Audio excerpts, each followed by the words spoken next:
ಪ್ರಾತರಾಶಾಯ ಯಾಚಿತಃ ಉದ್ಧವ ಅಂತ ಭಾಗವತದ 3ನೇ ಸ್ಕಂದದ 2ನೇ ಅಧ್ಯಾಯದಲ್ಲಿ 2ನೇ ಶ್ಲೋಕದಲ್ಲಿ ಪ್ರಯೋಗ ಇದೆ.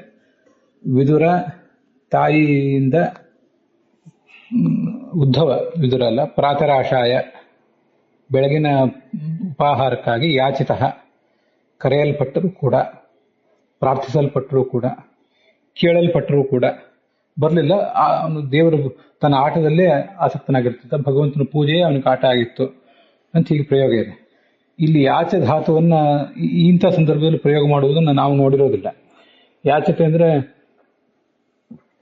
ಬಲಿ ವಾಮನನ್ನ ಯಾಚನೆ ಮಾಡ್ತಾನೆ, ಭಿಕ್ಷುಕ ಒಬ್ಬ ಶ್ರೀಮಂತರನ್ನು ಯಾಚನೆ ಮಾಡ್ತಾನೆ, ಹೀಗೆಲ್ಲ ಅರ್ಥದಲ್ಲಿ ನಾವು ಕೇಳಿರ್ತೀವಿ ಬೇರೆ ಬೇರೆ ಪ್ರಸಂಗಗಳಲ್ಲಿ.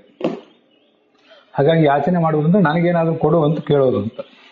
ಆದ್ರೆ ಇಲ್ಲಿ ಯಾಚತೆ ಅಂದ್ರೆ ಕೊಡುವಂತ ಕೇಳುವುದಲ್ಲ, ಪ್ರಾರ್ಥನೆ ಮಾಡುವುದು ಅಂತನೂ ಅರ್ಥ ಅಲ್ಲ.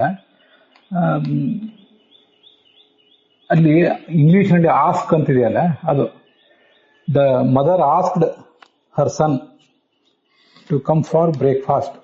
ಆಸ್ಕ್ ಅನ್ನೋ ರೀತಿಯಲ್ಲಿ ಇದು ಯಾಚ ಧಾತು. ಇದು ಸಂಸ್ಕೃತದ ಅರ್ಥವ್ಯಾಪ್ತಿಯನ್ನು ತೋರಿಸ್ತದೆ.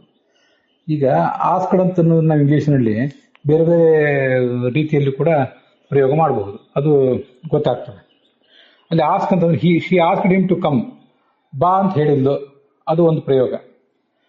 ಆಮೇಲೆ ಆಸ್ಕ್ ಅಂತನ್ನುವಾಗ ತನಗೇನಾದ್ರು ಕೊಡು ಅಂತ ಕೇಳೋದು, ಅಲ್ಲಿಯೂ ಕೂಡ ಆಸ್ಕ್ ಅಂತ ಅವರು ಪ್ರಯೋಗ ಮಾಡ್ತಾರೆ. ಹಾಗೆ ಪ್ರಯೋಗ ಮಾಡೋದು ಅವ್ರಿಗೇನು ಅಸಹಜ ಏನಲ್ಲ. ಆಸ್ಕ್ ಅನ್ನೋದಕ್ಕೆ ಹೇಗೆ ಅರ್ಥವ್ಯಾಪ್ತಿ ಇರ್ತದೋ ಹಾಗೆ ಈ ಯಾಚ ಧಾತುವಿಗೂ ಕೂಡ ಅರ್ಥವ್ಯಾಪ್ತಿ ಇದೆ. ಅಲ್ಲಿ ಆಸ್ಕ್ ಅನ್ನೋದಕ್ಕೆ ರಿಕ್ವೆಸ್ಟ್ ಅಂತ ಅರ್ಥ ಇದೆ, ಎನ್ಕ್ವೈರ್ ಅಂತ ಅರ್ಥ ಇದೆ. ಆಮೇಲೆ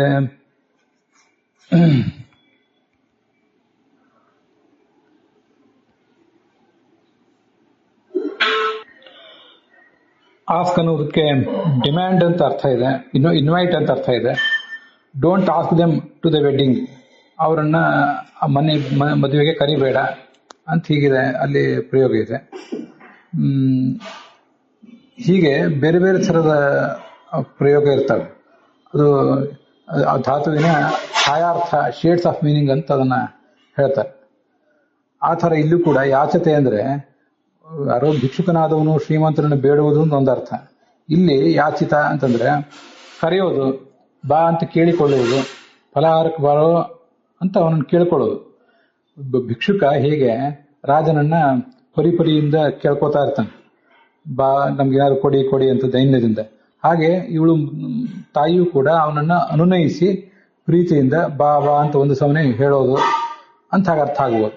ಆದ್ರಿಂದ ಇಲ್ಲಿ ಪ್ರಾರ್ಥನೆ ಮಾಡುವುದು ಅಂತ ಆಗಬಾರ್ದು ಅಂತಲ್ಲ, ಇಂಗ್ಲಿಷ್ನಲ್ಲಿ ಯಾವುದು ಆಸ್ಕೋ ಅಲ್ಲಿ ಅದು ಇಲ್ಲಿ ಯಾಚತೆ. ಇಂಥದನ್ನು ನಾವು ಪ್ರಯೋಗದಲ್ಲಿ ತರಲಿಕ್ಕೆ ರೂಢಿ ಮಾಡಬೇಕು. ಇಲ್ಲೇ ಹೋದ್ರೆ ಪ್ರಾತರಾಶಾಯ ಆಕಾರಿತಃ ಅಂತ ಶಬ್ದಗಳನ್ನೇ ನಾವು ಪ್ರಯೋಗ ಮಾಡ್ತಿದ್ವಿ.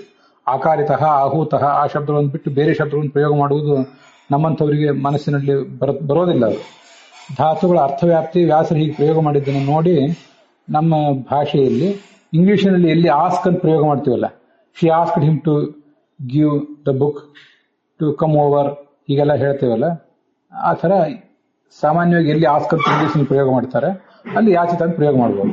ಆಸ್ಕ್ಡ್ ಎ ಕ್ವಶನ್ ಅನ್ನುವಲ್ಲಿ ಮಾತ್ರ ಯಾಚಿತ ಅಂತ ಪ್ರಯೋಗ ಮಾಡಬಾರ್ದು. ಇದೊಂದು ವ್ಯತ್ಯಾಸ ಇದೆ.